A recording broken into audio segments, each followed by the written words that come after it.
ನಮಸ್ಕಾರ ಸ್ನೇಹಿತರೆ, ಕರ್ನಾಟಕ ಮ್ಯಾಟರ್ಸ್ಗೆ ಮತ್ತೊಮ್ಮೆ ಸ್ವಾಗತ.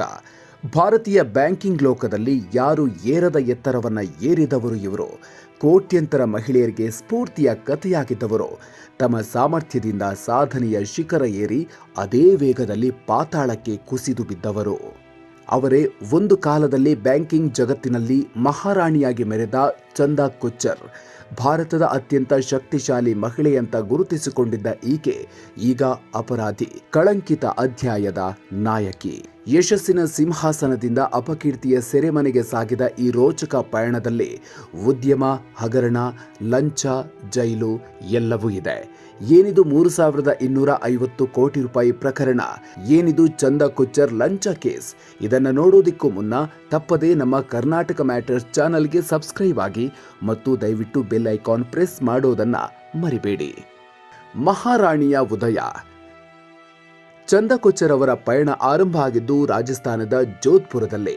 ತಂದೆಯ ಅಕಾಲಿಕ ಮರಣದ ನಂತರ ತಾಯಿಯ ಬೆಂಬಲದೊಂದಿಗೆ ಮುಂಬೈಗೆ ಬಂದ ಈಕೆ ಸವಾಲುಗಳನ್ನೇ ಗೆಲುವಿನ ಮೆಟ್ಟಿಲಾಗಿಸಿಕೊಂಡವರು.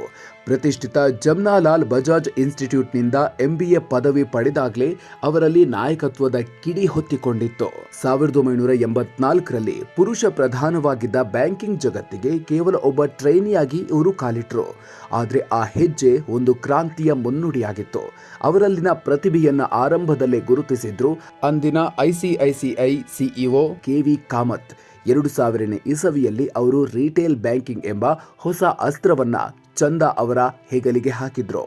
ಆ ಸವಾಲನ್ನು ಸ್ವೀಕರಿಸಿದ ಚಂದಾ ಕೊಚ್ಚರ್ ತಮ್ಮ ನಾಯಕತ್ವದಲ್ಲಿ ಗೃಹ ಮತ್ತು ವಾಹನ ಸಾಲಗಳ ಮೂಲಕ ICICI ಬ್ಯಾಂಕ್ ಅನ್ನ ದೇಶದ ಮನೆಮಾತಾಗಿಸಿದ್ರು.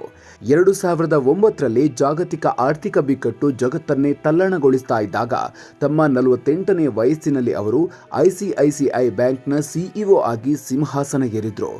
ಬ್ಯಾಂಕ್ ಮುಳುಗಲಿದೆ ಎಂಬ ವದಂತಿಗಳನ್ನು ಸುಳ್ಳಾಗಿಸಿ ತಮ್ಮ ಸಾಮ್ರಾಜ್ಯವನ್ನ ರಕ್ಷಿಸಿದ್ರು. ಬ್ಯಾಂಕ್ ಅನ್ನ ಬೆಳೆಸಿದ್ರು. ಕೀರ್ತಿಯ ಶಿಖರ. ಮುಂದಿನ ಒಂದು ದಶಕ ಅಕ್ಷರಶಃ ಚಂದಾ ಕೊಚ್ಚರ್ ಯುಗ ಎಂದೇ ಹೇಳಬಹುದು. ಅವರ ಸಾಧನೆಗೆ ಪ್ರಶಸ್ತಿಗಳ ಸುರಿಮಳೆಯೇ ಆಯಿತು. 2011ರಲ್ಲಿ ದೇಶದ 3ನೇ ಅತ್ಯುನ್ನತ ನಾಗರಿಕ ಗೌರವ ಪದ್ಮಭೂಷಣ ಅವರನ್ನ ಅರಸಿ ಬಂತು. ಫೋರ್ಬ್ಸ್ ಪತ್ರಿಕೆ ಅವರನ್ನ ವಿಶ್ವದ ಅತ್ಯಂತ ಶಕ್ತಿಶಾಲಿ ಮಹಿಳೆಯರ ಪಟ್ಟಿಗೆ ಸೇರಿಸಿತು. ಟೈಮ್ ಮ್ಯಾಗಜಿನ್ ವಿಶ್ವದ 100 ಅತ್ಯಂತ ಪ್ರಭಾವಿ ವ್ಯಕ್ತಿಗಳಲ್ಲಿ ಒಬ್ರು ಅಂತ ಗುರುತಿಸಿತು. 16 ಕೋಟಿ ಸಂಬಳ, 100 ಕೋಟಿ ಬೋನಸ್. ಚಂದಾ ಕೊಚ್ಚರ್ ಕೇವಲ ಒಬ್ಬ ಬ್ಯಾಂಕರ್ ಆಗಿ ಉಳಿದಿರಲಿಲ್ಲ.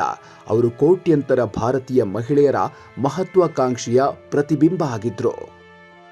ಕನ್ನಡಿಯ ಅರಮನೆಯಲ್ಲಿ ಬಿರುಕು. ಆದರೆ ಈ ಯಶಸ್ಸಿನ ಹೊಳಪಿನ ಹಿಂದೆ ಕತ್ತಲು ನಿಧಾನವಾಗಿ ಆವರಿಸ್ತಾ ಇತ್ತು. ಆ ಕತ್ತಲಿಗೆ ಕಾರಣವಾದ ವಿವಾದದ ಹೆಸರು ವಿಡಿಯೋಕಾನ್. 2018ರಲ್ಲಿ ಒಬ್ಬರು ನೀಡಿದ ದೂರಿನಿಂದ ಇಡೀ ಹಗರಣದ ಬಾಂಬ್ ಸ್ಫೋಟಗೊಂಡಿತು. ಈ ವಿವಾದದ ಕೇಂದ್ರ ಬಿಂದು ವಿಡಿಯೋಕಾನ್ ಕಂಪನಿಗೆ ICICI ಬ್ಯಾಂಕ್ ಸಾಲಾಗಿ ನೀಡಿದ್ದ 3250 ಕೋಟಿ ರೂಪಾಯಿ ಸಾಲ ನೀಡೋದ್ರಲ್ಲಿ ತಪ್ಪೇನಿದೆ ಅಂತ ನೀವು ಕೇಳಬಹುದು. ಆದರೆ ಈ ವ್ಯವಹಾರದ ಹಿಂದೆ ಬೇರೇನೋ ನಡೆದಿತ್ತು. ವಿಡಿಯೋಕಾನ್ ಮಾಲೀಕ ವೇಣುಗೋಪಾಲ್ ಧೂತ್ ಮತ್ತು ಚಂದಾ ಕೊಚ್ಚರ್ ಅವರ ಪತಿ ದೀಪಕ್ ಕೊಚ್ಚರ್ ವ್ಯಾಪಾರ ಪಾಲುದಾರರಾಗಿದ್ರು. ಇದು ನೇರ ಹಿತಾಸಕ್ತಿ ಸಂಘರ್ಷ ಆಗಿತ್ತು. ಇಷ್ಟೇ ಆಗಿದ್ರೆ ಇವತ್ತು ಚಂದಾ ಕೊಚ್ಚರ್ ಬಗ್ಗೆ ಇಷ್ಟೆಲ್ಲ ಮಾತಾಡ್ತಾ ಇರಲಿಲ್ಲ.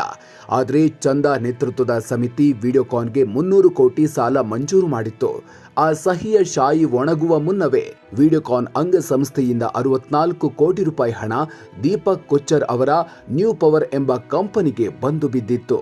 ತನಿಖಾ ಸಂಸ್ಥೆಗಳ ಪ್ರಕಾರ ಇದು ಕಾಕತಾಳೀಯವಲ್ಲ, ಬದಲಿಗೆ ವ್ಯವಸ್ಥಿತ ಸಂಚಾಗಿತ್ತು. ಸಹಾಯಕ್ಕೆ ಪ್ರತಿಯಾಗಿ ಪಡೆದ ಪ್ರತಿಫಲ ಎಂಬುದಕ್ಕೆ ಇದು ಸ್ಪಷ್ಟ ಉದಾಹರಣೆ. ಅಂದ್ರೆ ಇದೊಂದು ಕ್ವಿಡ್ ಪ್ರೋ ಕ್ವೋ ಪ್ರಕರಣ ಅಂತ ತನಿಖಾ ಸಂಸ್ಥೆಗಳು ಶರಾಬರಿದ್ವು. ಲಂಚವೆಂಬ ಆರೋಪ ಅವರ ಕೀರ್ತಿಯ ಕಿರೀಟವನ್ನ ಸುತ್ತಿಕೊಳ್ಳಲಾರಂಭಿಸಿತು. ಸಾಮ್ರಾಜ್ಯದ ಪತನ. ತಾನು ಕಟ್ಟಿ ಬೆಳೆಸಿದ್ದ ಸಾಮ್ರಾಜ್ಯವೇ ಚಂದಾ ಕೊಚ್ಚರ್ಗೆ ಉರುಳಾಗಲಾರಂಭಿಸಿತು. 2018ರ ಅಕ್ಟೋಬರ್ನಲ್ಲಿ ತೀವ್ರ ಒತ್ತಡಕ್ಕೆ ಮಣಿದು ಅವರು ದೇಶದ 2ನೇ ಅತಿದೊಡ್ಡ ಖಾಸಗಿ ಬ್ಯಾಂಕ್ನ CEO ಹುದ್ದೆಗೆ ರಾಜೀನಾಮೆ ನೀಡಿದ್ರು. ಆದರೆ ಇದು ಹಗರಣದ ಅಂತ್ಯ ಆಗಿರಲಿಲ್ಲ, ಬದಲಿಗೆ ಆರಂಭ ಆಗಿತ್ತು. CBI ಮತ್ತು ಜಾರಿ ನಿರ್ದೇಶನಾಲಯದ ತನಿಖೆಯ ಬಲೆ ಬಿಗಿಯಾಯಿತು. ಬೇನಾಮಿ ಕಂಪನಿಗಳ ಜಾಲ, ಅಕ್ರಮ ಹಣ ವರ್ಗಾವಣೆ ಮತ್ತು ಹಿತಾಸಕ್ತಿ ಸಂಘರ್ಷದ ಒಂದೊಂದೇ ಎಳೆಗಳು ಬಯಲಾಗತೊಡಗಿದ್ವು. ಅದು 2022ರ ಡಿಸೆಂಬರ್ ತಿಂಗಳು. ಒಂದು ಕಾಲದಲ್ಲಿ ಕೆಂಪು ಹಾಸಿನ ಮೇಲೆ ಡಿಸೈನರ್ ಜ್ಯುವೆಲರಿ, ವಸ್ತ್ರ ತೊಟ್ಟು ನಡೆಯುತ್ತಿದ್ದ ಹೆಜ್ಜೆಗಳು ಅಂದು ಸಿಬಿಐ ಕಚೇರಿಯತ್ತ ಸಾಗಿದ್ವು. ಬ್ಯಾಂಕಿಂಗ್ ಲೋಕದ ರಾಣಿಯನ್ನ ಸಿಬಿಐ ಬಂಧಿಸಿದ ಆ ದೃಶ್ಯ ಅವರ ಪತನದ ಕಥೆಗೆ ಅಧಿಕೃತ ಮುದ್ರೆ ಒತ್ತಿತ್ತು. ಅಂತಿಮ ತೀರ್ಪು. ವರ್ಷಗಳ ಕಾನೂನು ಹೋರಾಟದ ನಂತರ ಜುಲೈ 3, 2025ರಂದು ಮೇಲ್ಮನವಿ ನ್ಯಾಯಮಂಡಳಿ ತನ್ನ ನಿರ್ಣಾಯಕ ತೀರ್ಪನ್ನು ನೀಡಿದೆ. ಈ ತೀರ್ಪಿನಲ್ಲಿ ಚಂದಾ ಕೊಚ್ಚರ್ ದೋಷಿ ಅಂತ ಸ್ಪಷ್ಟವಾಗಿ ಹೇಳಿದೆ. 300 ಕೋಟಿ ರೂಪಾಯಿ ಸಾಲ ಮಂಜೂರು ಮಾಡಿ 64 ಕೋಟಿ ರೂಪಾಯಿ ಲಂಚ ಪಡೆದಿದ್ದಾರೆ ಅಂತ ತಿಳಿಸಿದೆ.